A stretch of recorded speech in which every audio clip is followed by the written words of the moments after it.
আসসালামু আলাইকুম। ওয়ালাইকুম আসসালাম। আমি নজিবুদ্দিন কোম্পানির থেকে আইছি। আপনাকে নজিবুদ্দিন কোম্পানির থেকে স্বাগতম জানাইছি। তাহলে দাদা আপনার নামটা আর পরিচয়টা? আমার নাম দাদা লাল মাহমুদ, বাবার নাম জাহেদ আলী, গাঁও ভাড়াগুয়া, বরপাটা জেলা। তাহলে দাদা এটা কি মাকড় চাষ করছেন? এই মাগুরটা দাদা নজিবিডু সিডের উইনার। ও, নজিবুদ্দিন কোম্পানি উইনার মাকড় এটা করছেন। মাকড়টা করে কীরকম লাগছে? মাগুরটা করে দাদা আমাকে অনেক ভালো লাগছে। তার মানে এই সিজনে মাগুর আমাকে এই অঞ্চলে ছিল না। হ্যাঁ, তাই আমরা এটা খুঁজে পাইয়া অনেক খুশি। ও, এই সিজনে যে একটা মাগুর আছে বলে আমরা জানতামই না। এবার ফার্স্ট এটা ফার্স্ট করছি। আর আমার সাথে সাথে মোটামুটি নাই বলে 25-30 বিঘা মাকড় হয়েছে আর কি। প্রথম করা হয়েছে। মাকড়টা দেখে কি ভালো লাগছে আপনাদের? যথেষ্ট ভালো লাগছে।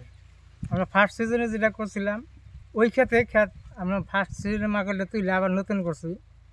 তার মানে কবার গেলে 2 সিজন হয়েছে, এটা সেকেন্ড টাইম। এ জায়গার মানুষ কি কয় তাতে দেখা? দেখে অনেকে আফসোস করে যে এই সিজনেও যে লেটের সিজনে এত সুন্দর মাকড় করছে, সবাই তার মানে ওইটা আফসোস করে। যথেষ্ট সুন্দর হয়েছে। তা কয় কুইন্টাল করে আশা করছেন লেট সিজন হিসাবে? আমি আগের সিজনে যে মাকড়টা তুলছিলাম তার সাথে ওইটা দানাগুলা ভালো দেখা গেছে। তাতে 14-15 আশা করাই যায়, ইজি আশা করা যায় 14-15। আরও কি কি গুণ দেখছেন এই মাকড়ের?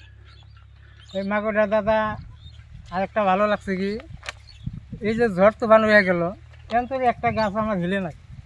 হ্যাঁ, এই সিজনে সবাই ভয় দিয়েছিলাম আর যে এই সিজনে মাকড় গাছ পড়ে যাব, ঝড় তুফানে ফালাই দেবো, নষ্ট করবো।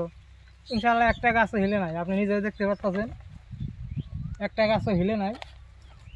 এর মধ্যে আরেকটা গুণ আছে আমার, এই যেটা মাকড়টা দেখা গেছে এর যেটা উপর সাইডটা একদম লেমিনেশন বলা যায়। ও, ঢাকা ঢাকা একদম লেমিনেশনের মতো। বৃষ্টি যতই পড়ুক আর ভিতরে জল যাব না, পানি যাব না। দানাটা নষ্ট হয় না? দানাটা নষ্ট হবো না, পানি না গেলে নষ্ট হবো না। তাতে কি এটা ভালো লাগছে কি? কো বড়িয়া লাগছে, আমি তো আসুরি দি ভাবছি।